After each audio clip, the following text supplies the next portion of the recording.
In this lecture, we'll discuss the vapor pressure of liquids and, most importantly, how the vapor pressure of liquids relates back to intermolecular forces. The vapor pressure of a liquid is the pressure of the gaseous form of that compound that is in dynamic equilibrium with the liquid form of that compound in a sealed container. We can illustrate measuring the vapor pressure of a particular liquid, water, by two different methods. Now, in the first method, we'll simply take an empty flask and add water to it and seal the flask with a stopper. Now, in this illustration, the water molecules are shown as space-filling models. So these red spheres are the oxygen atoms, and you can barely see the hydrogen atoms attached to the oxygens, but we're showing individual water molecules in the liquid. Well, what would happen? Well, at first, the liquid water would begin to evaporate into the vapor phase, or H2O gas. Now, since there is effectively no water vapor at the beginning, the liquid would simply start evaporating. And we're showing that in two ways here. In the flask, we're showing it with these up blue arrows that are only going in one direction, meaning water starting to evaporate from the liquid into the gas phase. And in our equation here, we're showing it with an arrow to the right. So since the arrow is only going to the right, we're saying at first there would only be evaporation or vaporization, liquid going to vapor. We're going to allow some time to pass, and now we have some water molecules in the vapor phase, and as they start to build up in concentration, or in other words, as the vapor pressure begins to increase, some of the vapor molecules could recondense back to the liquid. Only this is, at this point, happening just a little bit. So what we've done here is, in the cartoon, we're showing some arrows going down, gas back to liquid. In the equation, we're showing the vaporization arrow from left to right as still being longer than the condensation arrow, going from right to left. Now we allow more time to pass, and eventually we come to what we call a state of dynamic equilibrium. And what we mean here is that the rate of vaporization or evaporation, signified here in this equation as the arrow to the right, is equal to the rate of condensation of the vapor back to the liquid. So we show that in the equation with two arrows of equal length. The vapor pressure, the pressure of this vapor over the liquid, has now reached a steady or equilibrium value. The vapor pressure due to that gaseous water stays constant once equilibrium is reached. Now, this is not because evaporation and condensation have stopped. It is because the rate of both processes have equalized. So there's constant movement going on. Liquid is evaporating and vapor is condensing, but the rates of those two processes are now equal. So we've reached a state of dynamic equilibrium, and the vapor pressure above the liquid has stopped changing. It's reached a steady value.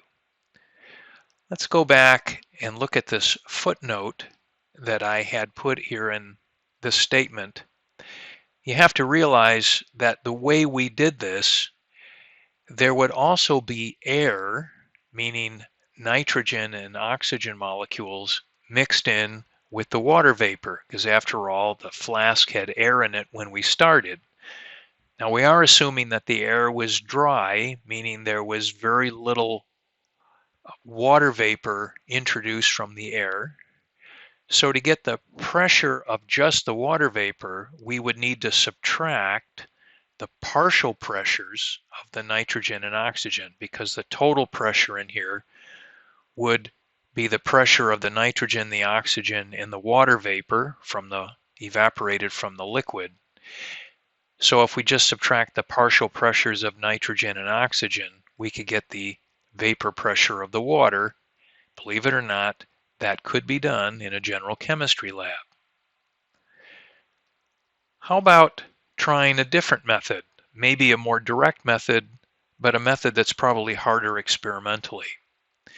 How about if we add some water to a flask that had been previously pumped out with a vacuum pump? In other words, adding water to a flask that has no air in it at all, or very little measurable air pressure.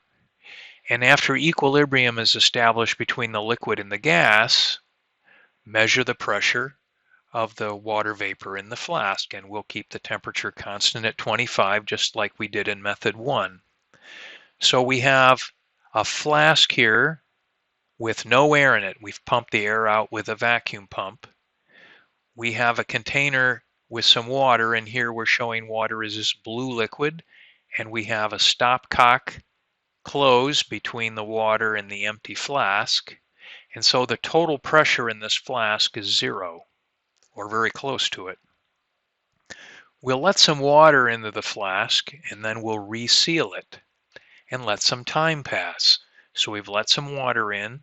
There's now water in the flask, and of course the liquid begins to evaporate, and that's a one-way process at first. So we have the arrow just going from left to right, and in this particular cartoon, the water molecules, individual water molecules, are just shown as these blue dots. We let more time pass, and the pressure of the water vapor in this flask now reaches its equilibrium value, because when enough time passes, the rate of evaporation of the liquid will be equal to the rate of condensation of the vapor back to the liquid.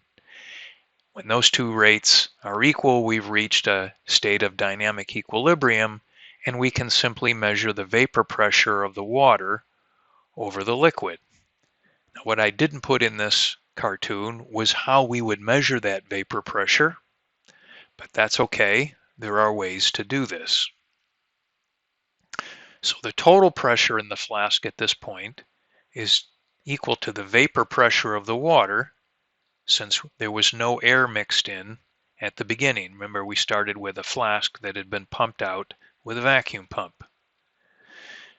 The accepted value for the vapor pressure of water in equilibrium with the liquid form at 25 degrees C is 23.76 millimeters of mercury, or 23.76 torr.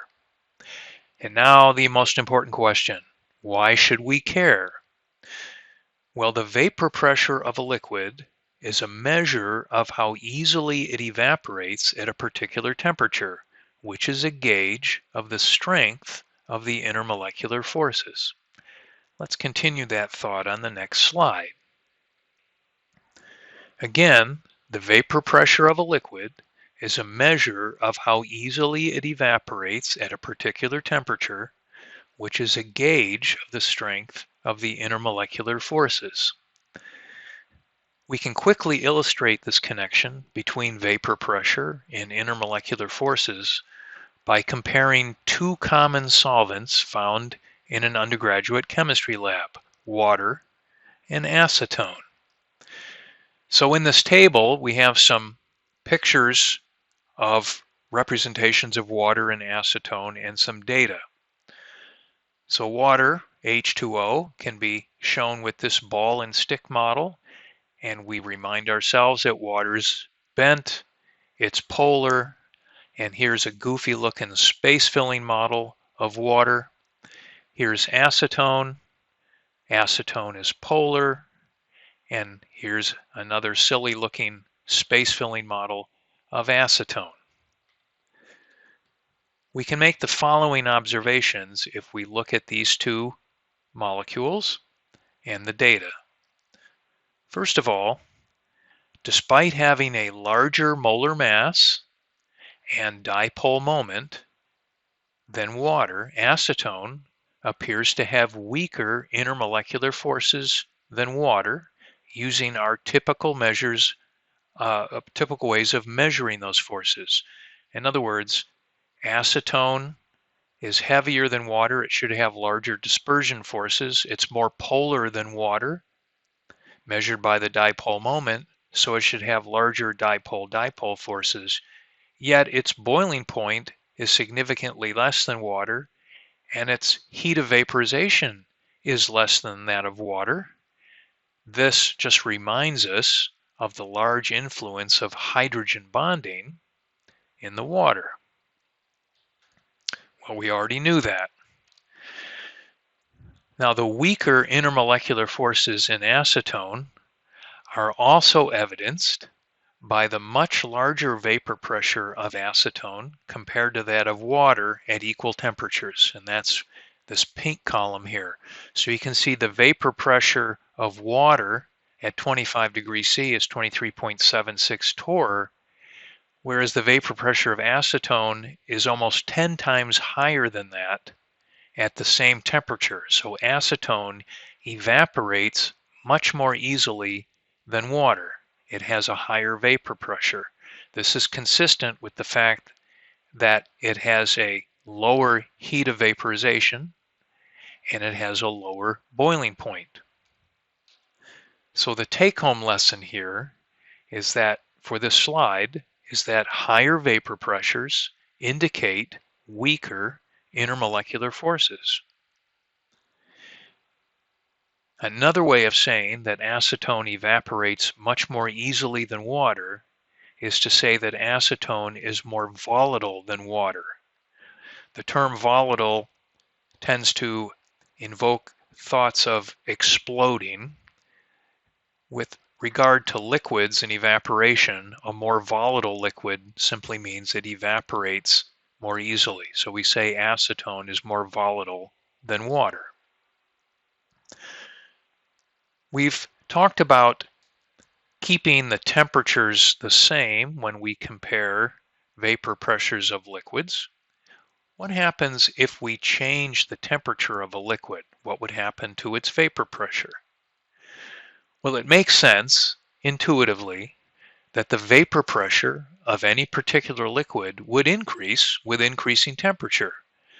The input of heat energy causing the temperature change would increase the kinetic energy of the molecules in the liquid, allowing more of them to overcome their intermolecular forces and escape into the vapor phase.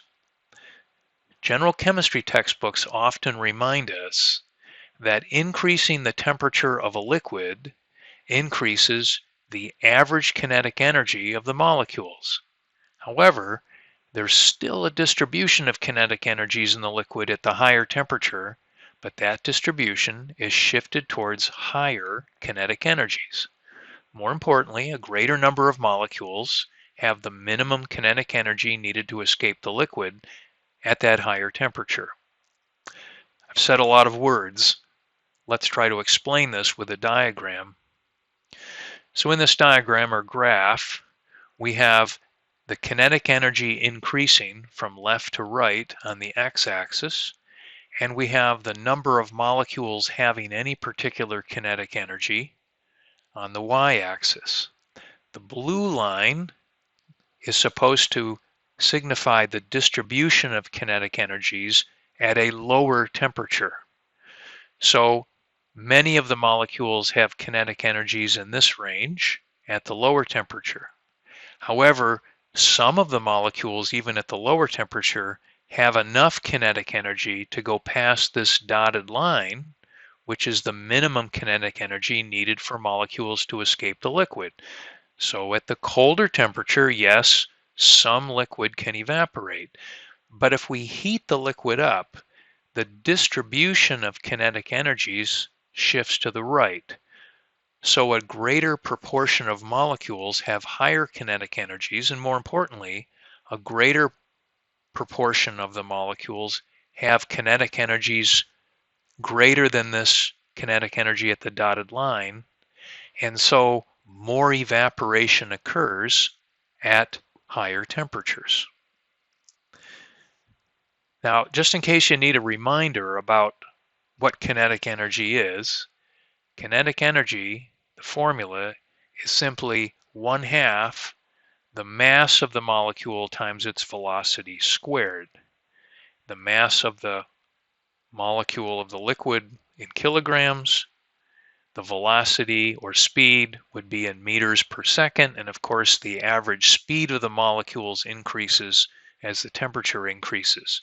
So that's why, of course, kinetic energy would increase when the temperature goes up. The mass of each molecule wouldn't change, but the molecules move faster. Since their velocity increases, when temperature increases, their kinetic energies increase. What are typical units for kinetic energy? Of course, energy units, joules. Just to remind you, a joule is a kilogram meter squared per second squared. That would simply be the units you'd get if you put in kilograms for mass and meters per second for velocity. Now, what would plots of vapor pressures versus temperature look like for the two liquids we discussed previously, water and acetone? Well, let's see.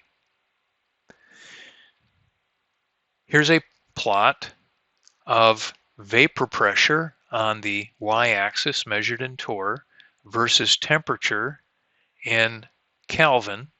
And you can see the green line represents the vapor pressures of acetone at these various temperatures, and the blue would be for water. And as we said before, as temperatures increase, vapor pressures increase for both liquids. Well, the other thing we can see from this graph is that the vapor pressure of acetone is higher than the vapor pressure of water at all temperatures. And when the vapor pressure of the liquid, each of these liquids, equals the atmospheric pressure, the liquid will boil. Now, when I say equals the atmospheric pressure, what I mean is when the vapor pressure of the liquid is equal to the external pressure on those liquids. And of course, if it's an open container, it would be the atmospheric pressure.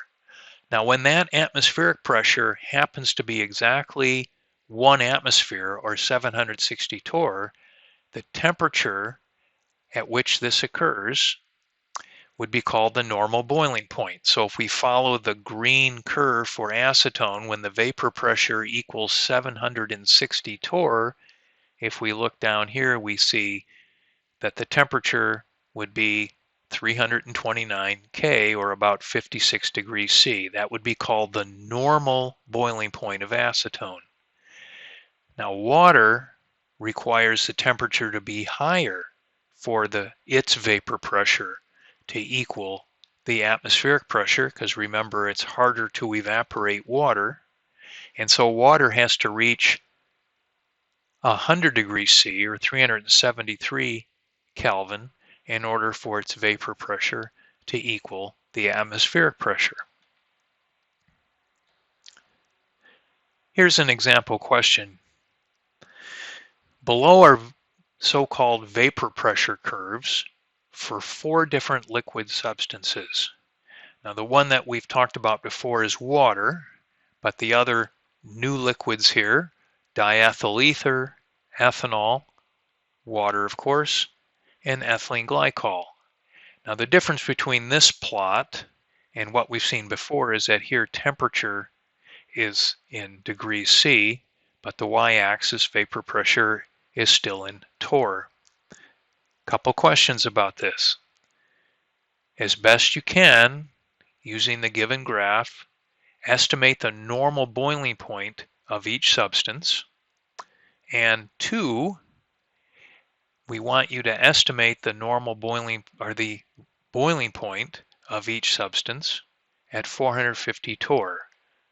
So again, we want to estimate the normal boiling points, and then we want you to estimate the boiling point of each of these at a lower external pressure, 450 torr. In the second part of this question, this is a realistic question. If you were to go to the top of Mauna Kea in Hawaii where there are a number of radio telescopes. The elevation there is 13,800 feet and the atmospheric pressure is 450 torr. And so we would like to know what the boiling point of each of these would be at that elevation. So let's get this answered. How about the normal boiling points? Well, remember the normal boiling points would be where the vapor pressure of each one of these liquids equals 760 torr, or 1 atmosphere of pressure. Doing the best I can using this graph, if I look at diethyl ether, it appears that its vapor pressure equals 760 torr at around 33 degrees C. That's not a minus sign, that's a tilde. That's about 33 degrees C. For ethanol, I get just under 80 degrees, so 78 degrees. Water, of course, at 100. Ethylene glycol is a problem because its vapor pressure, even at 100 degrees and slightly beyond, doesn't get anywhere close to 760 torr. Turns out that the normal boiling point of ethylene glycol is 197.3, so we'd have to go over to about here in order for ethylene glycol to have its vapor pressure equal to 760 torr. Well, how about if we needed to estimate where these liquids would boil on the top of Mauna Kea, where the atmospheric pressure is 450 torr?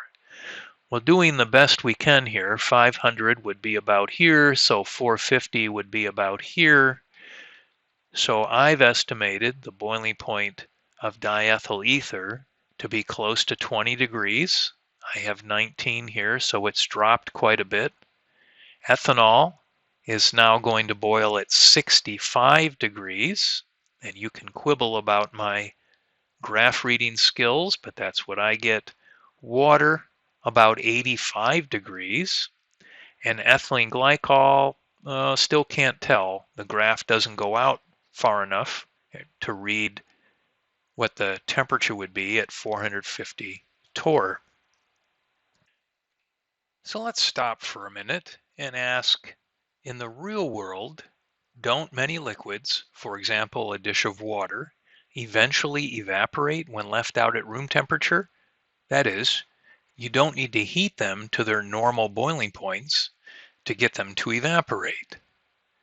Since it's usually a good idea to not ignore reality, it might be wise to clarify what vapor pressure curves are really telling us. So I've reproduced the vapor pressure curves of these 4 liquids that we talked about on the previous slide and added some annotation. And let's see what we're trying to get across here. The vapor pressure curve for any particular liquid tells us the vapor pressure over each liquid in a closed system when the liquid form has reached equilibrium with the vapor form at each temperature. To emphasize this, I've added equilibrium arrows to the vapor pressure curves for each liquid in the same diagram we used on the previous slide. When you leave a dish of water out at room temperature, 20 to 25 degrees C, you are exposing the liquid not to a closed system, but to an open system, where water vapor molecules can just diffuse away from the entire system. Therefore, an equilibrium between the vapor and the liquid forms can never be reached. The liquid keeps on evaporating faster than the vapor condenses back to the liquid because not enough vapor molecules hang around to condense. Eventually, all the liquid water disappears even though you never boiled it. Now, vapor pressure curves are still useful to reference when working in a real laboratory or even in your home. For example, the vapor pressure curve for diethyl ether tells us that at room temperature, 25 degrees C, this liquid seeks to establish a higher vapor pressure and so will evaporate quite rapidly in an open container. Again, the vapor pressure curve for diethyl ether tells us that At room temperature, about 25 degrees C, diethyl ether liquid will seek to establish a very high vapor pressure, especially relative to these other liquids at this temperature. And so it'll evaporate quite rapidly in an open container. So if you set some diethyl ether out in a container, it'll disappear. The liquid will disappear quite quickly. Now that's a problem since diethyl ether vapor is explosively flammable, and the creeping vapors from an open container can bring catastrophic consequences. On the other hand, if you spill some ethylene glycol, which is about 50% of car antifreeze in your driveway, the extremely low vapor pressure of this liquid will cause it to stay on your driveway in the liquid form for a long period of time. So at room temperature, the vapor pressure of ethylene glycol here seems to be barely measurable. So ethylene glycol will not seek to establish a high vapor pressure at room temperature, and so it's not going to evaporate very easily, and so it stays on your driveway for quite a while. The water part might evaporate faster. Water has a higher vapor pressure, but the ethylene glycol part will stay on your driveway, and that's a problem since apparently dogs like to lick ethylene glycol, and it's very, very poisonous. So you need to clean up any antifreeze that you spill right away, and that's why it has that bright green or yellow color so that you can spot it and clean it up. Let's go to the next slide to see what other information we can extract from this graph. Now this same vapor pressure versus temperature graph from the previous slides is reproduced to the right. I took off the equilibrium arrows. And again, if we pick a convenient temperature like room temperature, 25 degrees C, and that would be this vertical pink dotted line here, we can say some things about these four liquids. One of the things that we can say is that at 25 degrees C, the vapor pressure of diethyl ether, which is right here, is greater than the vapor pressure of ethanol, right here, which is greater than the vapor pressure of water, which is greater than the vapor pressure of this hardly measurable vapor pressure of ethylene glycol. So what does this tell us about the four liquids? Well, the first thing it tells us is that diethyl ether is the most volatile liquid, and ethylene glycol is the least volatile liquid in this series. Remember, most volatile means most easily evaporated, as evidenced by diethyl ether having the highest vapor pressure at this temperature, and least volatile means the most difficult to evaporate, as evidenced by the ridiculously low vapor pressure of ethylene glycol at this temperature. Well, what else does it tell us? This graph tells us that diethyl ether has the weakest intermolecular forces, the most easily evaporated, and ethylene glycol has the strongest intermolecular forces because it's the most difficult to evaporate. Now in the next slide, we will introduce another way to graph vapor pressure versus temperature data.